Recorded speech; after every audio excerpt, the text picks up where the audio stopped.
I was based in China for about 10 years, where I covered the emergence of the Chinese tech industry. We've heard about artificial intelligence and how transformative it will be, but at the end of the day, people need jobs.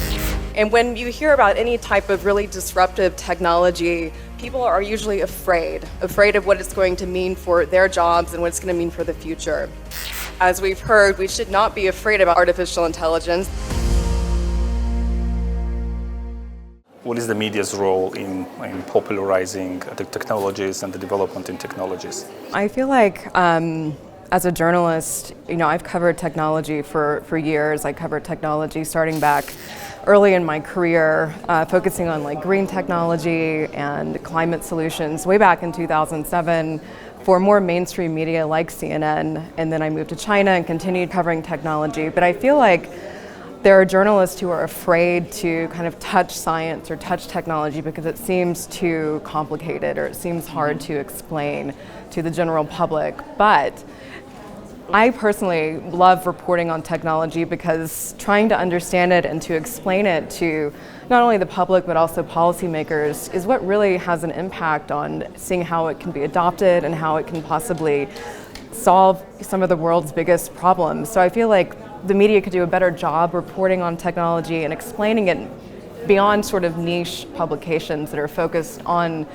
on audiences that are just interested in tech, but maybe not be as afraid to report on it and explore it for a more general audience, I think is really important. What do you think, how should media be using these technologies to make it work more efficiently, using different kind of tools? What is the situation in this area?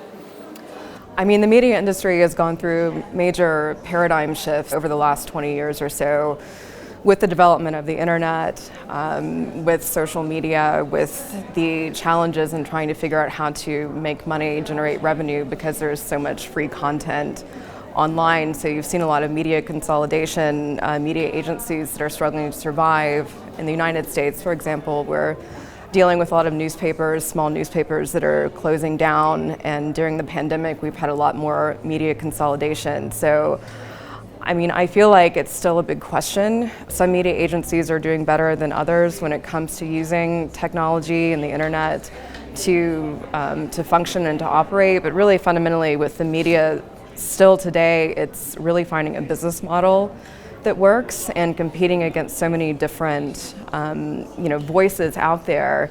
But I think that what we're finding in journalism is that because there's so much misinformation and in different countries, and in particular in the United States, but certainly elsewhere, you've had the rise of just forces that are spreading information online that I feel like people cannot trust, and the public has lost a lot of trust in terms of knowing what to believe and not to believe. So I feel like media agencies that are willing to sort of be brave enough and find resources to invest in good journalism again, invest in investigative reporting, and to communicate with readers and audiences how the reporting is done to create public trust and to sort of show where documents come from or where sources come from is really a crucial role that the media can play today, because the public really doesn't know where to turn anymore and what's true and what's not true, because there's just so much disinformation that's being spread online, and it's impacting presidential elections, it's impacting public health. Even in the United States, people won't take vaccines because of information, COVID vaccines because of misinformation. So media reinstilling public trust and finding a way to do that using technology, I don't have those answers, but I feel like that's really crucial right now for the media to do.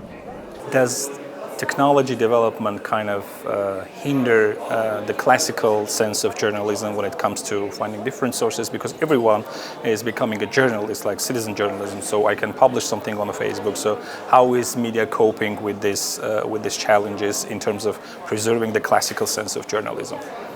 I think it's a challenge, but I think that there's been enough differentiation. The advent of so-called, citizen journalists and bloggers and whatnot, I think it was very blurry for the public in the beginning, and I think that journalists, certainly we feel like we're trained, like a physician would be trained to be a doctor. You wouldn't want to have like a, blogger doctor, so to speak. We're very protective of this space, as I'm sure you understand.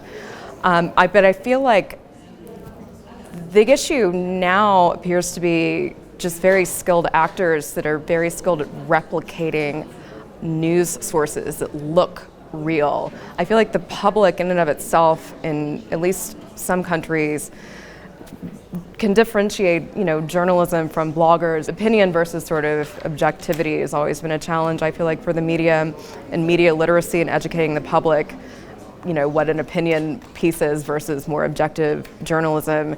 But I feel like those spaces have been sort of carved out to a degree where there is differentiation.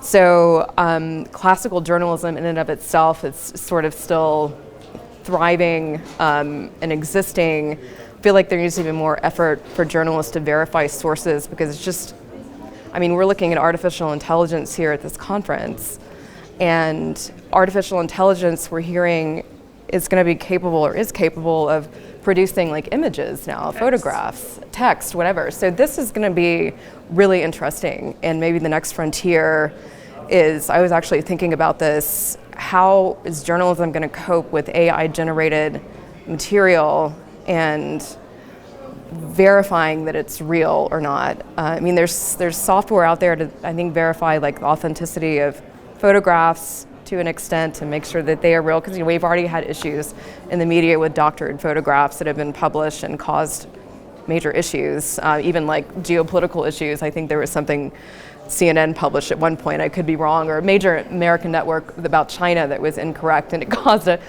a rift between China. It caused a geopolitical conflict. It made the Chinese government fairly upset.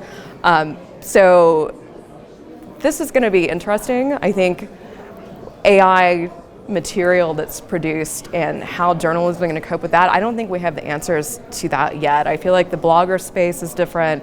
Journalism is trying to kind of stick to classical roots, and I feel like journalists are trying harder than ever to prove to the public that we're authentic, we're truth tellers, we seek out real sources. But there's always going to be new actors and challenges, and artificial intelligence is going to be one of them. Do you think that the artificial intelligence will possibly replace the humans in the foreseeable future when it comes to generating content in media, whether it's photos or text? We have some companies that are already producing AI-based text that when you look at them, you can hardly differentiate whether it's human-made or AI-made. I don't know. I think that's an interesting question. We've heard a lot in this conference here in Yerevan about ethics and biases. Certainly with information technology, there are implicit biases that are built in. Whoever builds the technology, it's going to be based upon cultural, language, whatever background of where it's produced. Journalism has always had a challenge of objectivity. Objectivity is subjective in many respects. So I think the question is, can AI be more objective than a human, or the people who are programming this type of software or whatnot that could potentially produce, maybe not a picture, but a text article, that it might have biases in it that just would prevent objectivity, perhaps. Could AI objectivity compete with human objectivity, or would they ultimately both be flawed? I don't know, and I think that's an interesting question. Okay, thank you. Thank you so much. Thank you so much.